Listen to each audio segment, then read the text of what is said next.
وہ چھت پر کھڑی آسمان کو دیکھ رہی تھی جس پہ کالے بادلوں کی چت بندھی تھی۔ بادل برسنے کو بےتاب ہو رہے تھے۔ وہ مڑی اور جلدی جلدی رسی پر لٹکے کپڑے اتار کر سیڑھیاں اترتی اپنے کمرے کے مرنے لگی۔ تبھی سلمیٰ مامی کی آواز کانوں میں ٹکرائی۔ آپ کیوں میرے بیٹے کے ساتھ یہ ظلم کر رہے ہیں؟ وہ اگر اپنی مرضی سے شادی کرنا چاہتا ہے تو آپ مان کیوں نہیں جاتے؟ آخر کب تک میں اپنے بچے کی دوری برداشت کرتی رہوں گی؟ وہ روتے ہوئے بول رہی تھی۔ دروازے کے پار کھڑی وہ ان کی آواز صاف سن سکتی تھی۔ وہ جانتی تھی کہ اندر کس کے بارے میں بات ہو رہی ہے۔ ایک دم غصہ آنے لگا اسے۔ ایک عورت ہو کر وہ دوسری عورت کا گھر خراب کرنے کی بات کر رہی تھی۔ یوں نہ ہو ابھی اگر ان کے شوہر نے دوسری شادی کر لی ہوتی تو رو رو کر آسمان سر پر اٹھا لینے تھا۔ مگر یہاں بیٹا ہے، ان کی خوشیاں زیادہ عزیز ہے۔ وہ ہلکی سے سوچنے لگی، تبھی ماموں کی آواز بھی کانوں میں پڑی۔ تم جانتی ہو ہم اس کا نکاح مہاجبین کے ساتھ کرا چکے ہیں اور ہم نے اسے باہر صرف 2 سال کے لیے بھیجا تھا کیونکہ جناب تعلیم مکمل کرنے کے بعد وہاں جاب کرنا چاہتے تھے۔ لیکن اس نے کیا کیا؟ 8 سال گزر گئے پر وہ لوٹ کر نہ آیا۔ کیا منہ دکھاؤں گا اپنی مرحوم بہن کو کہ اس کی اکلوتی نشانی کے ساتھ یہ سلوک کیا؟ وہ تعصب سے سلمیٰ بیگم کو دیکھتے ہوئے بولے، آپ کو بس اپنی مرحوم بہن اور اس کی بیٹی کی پرواہ ہے، اپنے زندہ بیٹے کی نہیں۔ وہ اب چلا رہی تھی۔ کمرے میں بیٹے صدیق صاحب افسوس سے اپنی بیوی کو دیکھتے ہوئے اٹھ کھڑے ہوئے اور وہ جو باہر کھڑی تھی سن رہی تھی۔ قدموں کی آواز سنتے ہی اپنے کمرے کی جانب چل پڑی۔ وہ ڈریسنگ کے سامنے کھڑا اپنے بال جیل سے سیٹ کر آفس کی تیاری کر رہا تھا۔ بلیک کوٹ پینٹ میں اپنی تمام تر وجوہات لیے وہ چاہ رہا تھا کہ دراز قد اور زشیر جسم، کالے بال، کوری رنگت اور اوپر سے اس کی کانچ کی طرح چمکتی ہری آنکھیں، ایک دنیا اس کی دیوانی تھی۔ مگر وہ مغرور شخص ایک نظر بھی کسی پر ڈالنا گوارا نہیں کرتا تھا۔ ہاتھ میں گھڑی باندھتا کمرے سے نکلا ہی تھا کہ جب ہاتھ میں کپڑے لیے وہ اپنی دھن میں سیڑھیاں اترتی اس سے ٹکرائی۔ عین ممکن تھا وہ زمین پر بوس ہو جاتی، مگر 2 مضبوط بازوؤں نے اسے گرنے سے پہلے ہی تھام لیا۔ کپڑے ہاتھ سے نیچے گر چکے تھے۔ وہ چہرے پر آئے بادلوں کو کان کے پیچھے کرتی سامنے کھڑی شخص کو دیکھ رہی تھی جس نے اسے مضبوطی سے تھاما ہوا تھا۔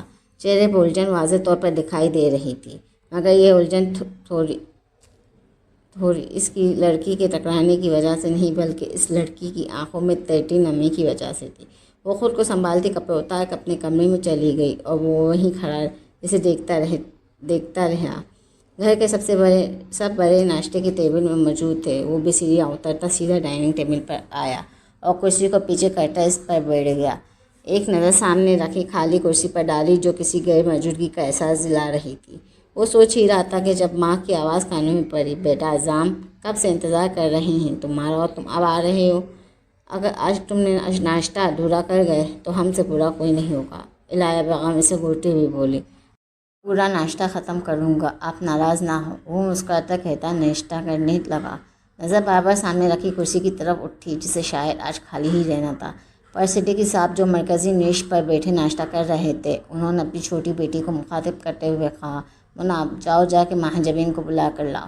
مہاجبین کا ذکر سنتے ہی سلمیٰ بیگم کا منہ ٹک کر وا ہو گیا۔ جی بابا سائیں۔ مناب اسبات میں سر ہلاتے ہوئے کرسی چھوڑتی اٹھ کر چلی گئی۔ وہ کپڑے الماری میں رکھ کر اپنے یونی جانے کی تیاری کر رہی تھی۔ جلدی جلدی ساری کتابیں بیگ میں رکھتی کمرے سے نکل ہی رہی تھی کہ جو مناب کمرے میں آئے۔ مہاجبین چلو آپ کے ناشتہ کر لو، بابا سائیں تمہیں بلا رہے ہیں۔ مجھے بھوک نہیں آپی۔ سلمیٰ مامی کی باتوں کا اثر بھی اترا نہیں تھا، اس لیے ناشتے سے صاف انکار کر دیا۔ یہ کیا بات ہوئی؟ کمزور ہو جاؤ گے، چلو چل کے ناشتہ کرو، پھر یونی جانا ہے۔ مناب اس کا ہاتھ پکڑ کر کمرے سے کھینچتے ہوئے لے گئی۔ وہ بھی ہار مانتی اس کے ساتھ چل پڑی۔ سیڑھیاں اتر کر ناشتے کے ٹیبل کی طرف آتے ہی اس نے سب کو ایک ساتھ سلام کیا۔ مہاجبین کو دیکھتے ہی سلمیٰ بیگم کا منہ بن گیا۔ وہ ان کو اگنور کرتی اعظم کے سامنے والی کرسی پر بیٹھ گئی۔ اس کو دیکھتے ہی اعظم بھی سکون سے ناشتہ کرنے لگا۔ پہلے والی بے چینی اس کے آتے ہی ختم ہو گئی تھی۔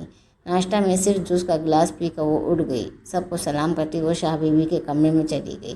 ان سے دعا سلام کے بعد بیگ کندھے پر لٹکائے وہ باہر نکل گئی تھی۔ اعظم بھی اٹھ کھڑا ہوا۔ ملازم سے بریف کیس منگوا کر وہ بھی سلام کرتا باہر نکل گیا۔ بغیر مارے نکل کر وہ اسے کہیں نہیں دکھائی، شاید چلی گئی۔ خود کلامی کرتا وہ گاڑی میں بیٹھ گیا۔ اپنی سوچوں میں گم کہیں اور ہی کو کھو گیا تھا جب بہو کی آواز پر ایک دم اپنی سوچ سے باہر آیا۔ چہرہ بائیں جانب مڑا تو مہاجبین تھی۔